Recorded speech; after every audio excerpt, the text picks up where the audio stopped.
মহিলা মানুষের জীবন এই গরমের ভিতরে স্বামীর সেবা যত্ন করতে যায় জীবনটা বেদনা হয়ে যাইতেছে গা। একদিকে পোলায় বলে তাহাকে বাতাস দাও, একদিকে স্বামী বলে তাহাকে বাতাস দাও। হাতে করে বাতাস দিতে দিতে যে আমি শহীদ হয়ে যাইতেছি গা, এইদিকে আমি খেয়ালই করি নাই গা। আমার তো একদম ঠান্ডা গরম লেগে গেছে গা, লাইগে এখন মাথা হয়ে গেছে একদম 5 কেজি ওজনের। এই জন্য আজকে চিন্তা করলাম যে 2টা আম দিয়ে এমন একটা জিনিস তৈরি করবো যেটা খাওয়ানোর পর মাথা একদম পাতলা হয়ে ফুরফুরা হয়ে যাবে। এই জন্য আম 2টার একদম ভালো করে সিল্লা লইতেছি গাইজ। যেই বটিটা দিয়ে আম 2টা চলতেছি এই বটিটা হইতে আছে জাদুঘর থেকে আনা। আমার দাদা দাদি যখন নতুন বিয়ে করেছিল সেই আমলের বটি এইটা। তো দাঁড় এই বটিটার ভিতরে গাইজ বিশ্বাস করবেন না চোরেরও নাক কাটা যাবে না। যাই হোক বহু কষ্টে আমগুলোর এরকমের গোল গোল করে কাটতে লইছি। তারপরে এখন একটা কাঠির ভিতরে আমগুলোর এইভাবে সুন্দর করে গাইতে একটা মালার মতন বানাইলাম। এরপরে আবার ভাববেন না যে মালাটা গলাই দিয়ে আমি বইয়া এই গরমের ভিতরে হাওয়া খামো বা রোদ পোয়ামো এরকম মনে কোনো কিছুই করবো না। আমগুলোর এইভাবে গাথা হয়ে গেলে চলে যাবো গাইজ আমি পরবর্তী প্রসেসে। আজকে মজাদার একটা আম মাখা করবো। এইটারে মনে করেন এত একটা ইউনিক স্টাইলে করবো গাইজ, দেখলেই বুঝবেন। যাই হোক গাথা হয়ে গেলে তখন এই কাঠিটাকে নিয়ে চলে গিয়েছি আমি চুলার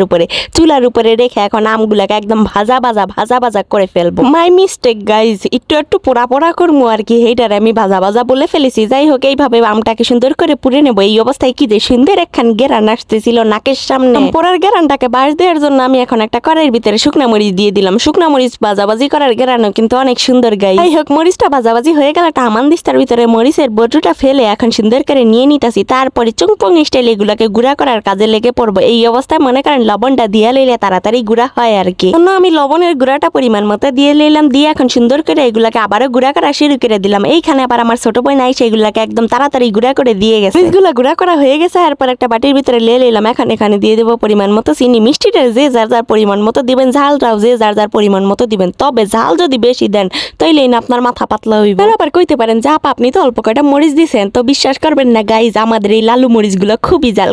এই জন্য এই কয়টা মরিচ দিয়েছিলাম। এখন এই মরিচগুলা দিয়ে সুন্দর করে আমগুলাকে মাখাবো। এই হোক এখন এই আমগুলার একদম বিছায়া চাদরের মতো দিয়ে নিলাম। তার মধ্যে আবার সেই গুঁড়া করে রাখা যে মিক্সটা রেডি করেছি, চিনি লবণ হুগনা মরিচ সবগুলো উপকরণ দিয়ে দিলাম। গাইজ দেখেন এখন কতটা সুন্দর লাগতেছে, পুরাই লুকিং লাইক এ ওয়াও। এটাকে আর একটু সুন্দর করার জন্য আমি এইখানে একটা খালি তেলের বোতল নিয়ে নিলাম, মানে একটুখানি হৌড়ার তেল ঘরের ভিতরে ছিল সেইটাই নিয়ে নিছি। এই হোক তারপরে সেই তেলটাকে একদম সুন্দর করে এইভাবে সারাই ছিটাই দিলাম। দেখেন এখন আরো বেশি সুন্দর লাগতেছে। এইটা দেখতে যতটা সুন্দর হয়েছিল খাইতে মনে করেন যে সেই লেভেলের। আর কি করলাম গাইজ, একখানা আমের টুকরা সুন্দর করে হাতের ভিতরে নিয়ে একটুখানি মশলা টসলা মাখিয়ে ভালো করে গালে দেওয়ার পর গাইজ বিশ্বাস করবেন না হে যে কি স্বাদ, এই স্বাদ কাউরে কনের মতন না, স্বাদের ব্যাখ্যাও কাউরে দেওয়ানোর মতন না। এরপরেও আমি একটু যদি ব্যাখ্যা মনে করে দিতে যাই তাইলে কইতে হবে কি জানেন, একটু পোড়া আম তারপরে ভাজা মরিচের কি যে একটা ফ্লেভার থাকে না, তারপরে আবার সাথে হৌড়ার তেলের যে একটা ফ্লেভার, সবকিছু মিলাই একদম ওয়াও। তো যাই হোক আজকে খাইতে চলে যাচ্ছি গাইজ। আমার এই আম মাখার ভিডিওটা যদি ভালো লেগে থাকে তাহলে অবশ্যই বাসায় ট্রাই করবেন। আর এই ভিডিওটা কেমন হয়েছে হেইয়া কিন্তু কমেন্টে জানাইবেন। তার আগে আরেকটা কথা বলেন, এই ভিডিওটা ভালো লাগলে লাইক কমেন্ট শেয়ার করতে ভুলবেন না। আল্লাহ হাফেজ।